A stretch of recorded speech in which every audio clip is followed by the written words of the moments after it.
Up next, we've got to talk about a story coming out of California that is beyond parody. It actually sounds like something the Babylon Bee would have come up with to make fun of woke people or absurd progressive bubbles in California, but it is real life. Basically, the San Francisco Unified School District, so the public school district in San Francisco, California, was pushing forward this plan to reimagine schooling in the name of equity that was so insane. It was so anti-meritocratic. It was the dumbing down of education beyond belief and beyond parity that they got tremendous pushback and that they're finally actually delaying and canceling this plan.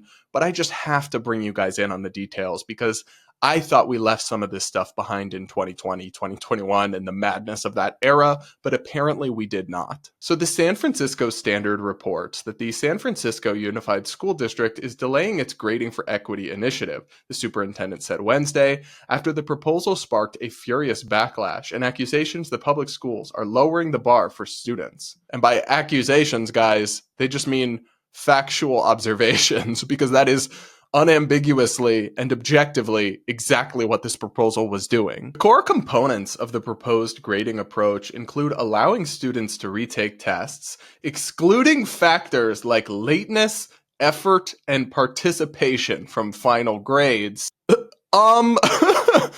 Excluding lateness, effort, and participation from the grades? What's even left? And omitting classwork and homework from grading and basing 100% of the grade on summative testing, according to an SFUSD staff report. So no more grading based on horrifically problematic things like effort, and instead only grading based on tests, like standard quarterly tests or what have you, that they are also allowed to retake at any time, and I guess however many times they feel like. So basically just abolish grades is the take here, I guess. And that's supposed to promote equity? I mean, sure, in the sense that people will be more equitably dumb and terribly educated. I mean, I guess that's more equitable. It's just also worse.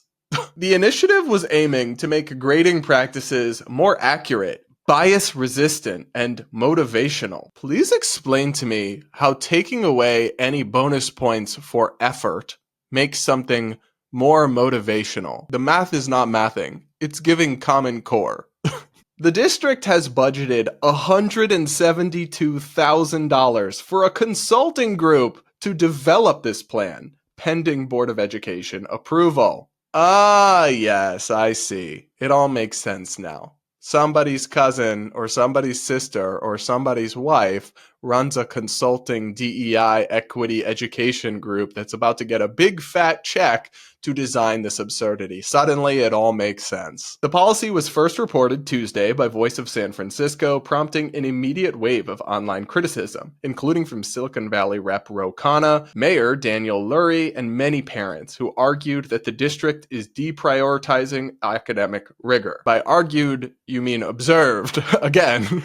And it's kind of telling that even these progressive politicians, Ro Khanna is a left-wing Democrat, the mayor is presumably also a left-wing Democrat, are like, no, this goes way too far. Stop the insanity. My immigrant dad asked me where the missing 10% went when I scored a 90, Khanna tweeted. He said giving A's to more students is not equity, it betrays the American dream and every parent who wants more for their kids. Based parenting. And look, his son turned out to be a member of Congress representing Silicon Valley. So something tells me that approach seems to have worked and works pretty well for the Asian American community in general. They do not do every kid gets a trophy in parenting, and yet their outcomes seem to be significantly above average, not somehow horrifically bad and terrible and in need of more equity. So a few more details on this. For the 2025 to 2026 school year, SFUSD planned to include 14 high schools and 65 to 70 teachers in a pilot program. Each teacher sees 100 to 150 students daily, meaning the initiative could affect more than 10,000 students in its first year. Thank God this is getting delayed, but it should not just be delayed. It should be canceled, and the people pushing it should be driven out of education, because clearly, maybe they need to be staff at an emotional support puppy program or something, because obviously, empathy and kindness are virtues in, like anything, I guess it's a question of dose. Too much of it becomes a poison, but they clearly are not cut out for education. And the fact that this was going to go forward until all this pushback and hundreds of thousands of dollars were going to be potentially corruptly or suspectly funneled to consultants over it. I mean, it's just a microcosm of a much bigger problem, which is the ideological rot, which is the equity over merit mindset that has captured a lot of the Democratic Party's base and its core voters and most ideologically committed members. It's not actually something that your rank and file Democrat approves of,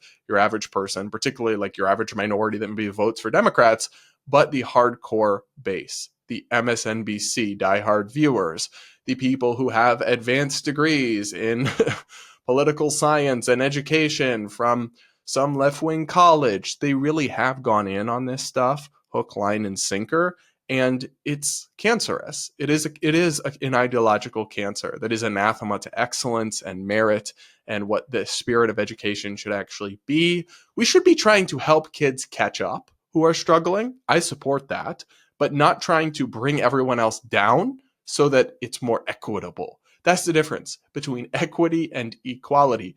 Equity sounds nice, but in practice can actually be an evil concept. When they're like, how could you possibly oppose DEI, diversity, equity, and inclusion? Aren't those all good things?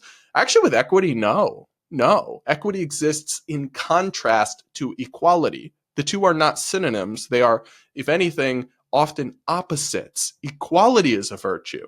Equality of access and opportunity, but not equity of outcomes, treating everyone the same and trying to force and socially engineer people to all end up in the same place rather than letting them rise and fall on their merit and maybe helping people who fall behind or who struggle in different ways, but without dragging everyone else down. That's the fundamental problem with this mindset. I just find this stuff absolutely mortifying, and I think the Democratic Party is going to really struggle until it publicly repudiates all of this madness and roots it out from every level of its political parties, its supporters, its institutions, its affiliated groups, all of it. Get it out, because I'm telling you right now, the majority of the American people will never be on board with this insanity. But what do you guys think? Are you surprised? Have you encountered this kind of stuff in your kid's school district? Definitely let me know. Also, you can send me in a voice note and tell me about it. I would love to hear from y'all about that.